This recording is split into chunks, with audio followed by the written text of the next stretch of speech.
Hello दोस्तों, नमस्कार। आपका स्वागत है अपने ही यूट्यूब चैनल स्ट्रॉन्ग मैथ 2.2 में। ठीक है, आज हम बताने वाले क्लास 8वां का मेधा छात्रवृत्ति। ठीक है, तो मैंने पिछले वीडियो में बता चुका हूँ 1 से 10 तक। ठीक है, चैप्टर नंबर 16 है और रेखा गणित है। ठीक है, जिसमें 1 से लेकर 10 तक मैंने बना चुका हूँ और आज हम 11 से शुरू करने वाले हैं। ठीक है, क्वेश्चन नंबर 11। ठीक है, तो चलिए क्वेश्चन नंबर 11 से हम शुरू करते हैं। तो क्वेश्चन नंबर 11 कह रहा है, यदि किसी समांतर चतुर्भुज की आसन भुजा बराबर हो तो उसे क्या कहते हैं। कह रहा है यदि किसी समांतर चतुर्भुज यानी क्या है, समांतर चतुर्भुज की आसन भुजा बराबर हो तो उसे क्या बोलेंगे। वर्ग बोलेंगे कि आयत बोलेंगे, समलंब बोलेंगे कि समचतुर्भुज बोलेंगे। ठीक है, तो उसको क्या बोलेंगे, समचतुर्भुज बोलेंगे। ठीक है, तो चलिए इसको हम लिख लेते हैं कॉपी पे। चलिए, तो मैंने फाइनल लिख दिया सवाल को, समचतुर्भुज कहते हैं। ठीक है, चलिए सवाल नंबर हम 2 बढ़ते हैं। 2 में क्या कर रहा है, ठीक है, तो सवाल नंबर हम 12 को देखते हैं। ठीक है, 12 में क्या कर रहा है, ठीक है, सवाल नंबर 12 कर रहा है कि इस वृत्त की सबसे बड़ी जीवा होता क्या है। परिधि होता है कि व्यास होता है कि त्रिज्या होता है कि चाप। ठीक है, तो चलिए इसको हम लिख लेते हैं कॉपी पे। तो चलिए मैंने फाइनल लिख दिया है कि वृत्त कि सबसे बड़ी जीवा होता क्या है, तो व्यास होता है। ठीक है, क्या होता है, व्यास, यानी इसको हम व्यास बोलते हैं। ठीक है, यहाँ से लेकर यहाँ तक जब खींचिएगा तो उसको क्या बोलेंगे, व्यास बोलते हैं। ठीक है, चलिए सवाल नंबर हम 13 को देखते हैं। 13 में क्या कह रहा है, चलिए सवाल नंबर 13 कह रहा है, वृत्त के केंद्रीय कोण द्वारा काटा गया चाप सदैव होता क्या है। ठीक है, वृत्त के केंद्रीय कोण द्वारा काटा गया चाप सदैव होता क्या है। दीर्घ चाप की, लघु चाप की, समान चाप की, असमान चाप। ठीक है, तो चलिए इसको हम नोट कर लेते हैं। तो चलिए मैंने 13 का लिख दिया है कि क्या बोलते हैं, लघु चाप होता है। ठीक है, चलिए सवाल नंबर हम 14 में देखते हैं। 14 में क्या कह रहा है यहाँ पर, ठीक है, देखिए सवाल नंबर 14 का है, अर्धवृत्त कोण होता क्या है। एक समकोण की, दो समकोण की, तीन समकोण की, इनमें से कोई नहीं। ठीक है, तो चलिए इसको हम नोट कर लेते हैं। देखिए अर्धवृत्त का जो माप होता है कितना होता है, 180 डिग्री होता है। ठीक है, तो इसमें क्या होता है, दो समकोण।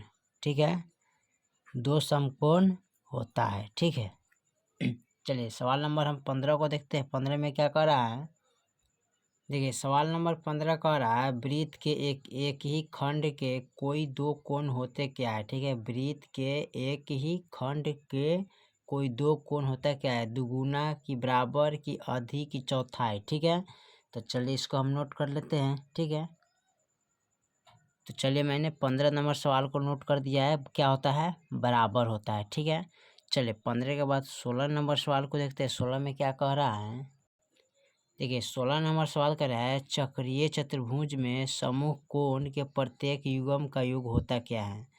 यानी कि चक्रीय चतुर्भुज में समूह कोणों के प्रत्येक युग्म का योग होता क्या है, 180 डिग्री कि 270 डिग्री कि 90 डिग्री कि 360 डिग्री। ठीक है, तो चलिए इसको हम नोट कर लेते हैं। चलिए मैंने फाइनल लिख दिया है, 16 नंबर का सवाल 180 डिग्री के बराबर होता है। ठीक है, चलिए उसके बाद देख लेते हैं 17 नंबर सवाल में। 17 नंबर में क्या कर रहा है, देखिए 17 नंबर सवाल कर रहा है, अंत वृत्त के प्रत्येक बिंदु पर वृत्त की स्पर्श रेखा होती क्या है। केवल अंत वृत्त के प्रत्येक बिंदु पर वृत्त की स्पर्श रेखा होता क्या है, 1, 2, 3 कि इनमें से कोई नहीं। ठीक है, तो चलिए इसको हम देख लेते हैं। चलिए सवाल नंबर हम 17 को लिख दिया है, क्या होता है, एक होता है। ठीक है, 17 नंबर का आंसर क्या होगा, एक होता है। चलिए 18 नंबर सवाल को देखते हैं। 18 में क्या कह रहा है, 18 नंबर सवाल कर रहा है, वृत्त के एक ही चाप के अंतर्गत बने कोण होता क्या है। ठीक है, वृत्त के एक ही चाप के अंतर्गत बने कोण होता क्या है, असमान की, समान की, विपरीत की, इनमें से कोई नहीं। ठीक है, तो चलिए इसको हम नोट कर लेते हैं।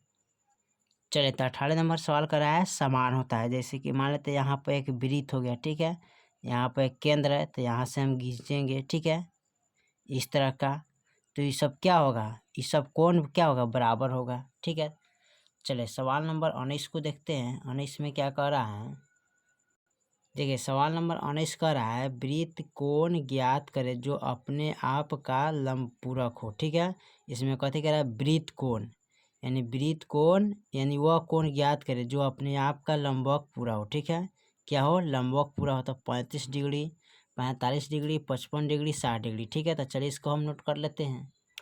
चलिए तो मैंने मान लिया x1 x2 ठीक है बराबर 90 डिग्री, तो 1 1 2 तो 2x बराबर 90 डिग्री। ठीक है, तो x बराबर हो जाएगा 90 डिग्री बटा क्या लिखेंगे 2। ठीक है, अब इसको कटाएंगे तो 45 दूना क्या होता है 90, यानी कि x बराबर कितना हो जाएगा 45 डिग्री। ठीक है, चलिए सवाल नंबर 20 को देखते हैं। 20 में क्या कह रहा है हमारा, चलिए सवाल नंबर 20 कह रहा है कि 35 डिग्री का अनुपूरक कोण होगा कौन, 50 डिग्री, 55 डिग्री, 65 डिग्री की 60 डिग्री। ठीक है, अनुपूरक कोण यानी पूरक कोण किसको बोलते हैं 90 डिग्री को बोलते हैं। ठीक है, तो चलिए 35 डिग्री का अनुपूरक कोण हम देखते हैं बना के। देखिए तो 35 डिग्री का अनुपूरक कोण निकालना है तो 90 में से हम 35 को घटा लेंगे, कितना होगा 10 में से 5 गया 5, बचेगा कितना 8, 8 में से 3 गया 5, यानी कि 55 डिग्री होगा। ठीक है, यही आपका फाइनल आंसर होगा। तो चलिए मैंने 12 से लेकर 20 तक मैंने कंप्लीट कर चुका है। ठीक है, और पिछले वीडियो आप नहीं देखे तो जाके प्लेलिस्ट में आप देख सकते हैं। तब तक ले जय हिंद जय भारत।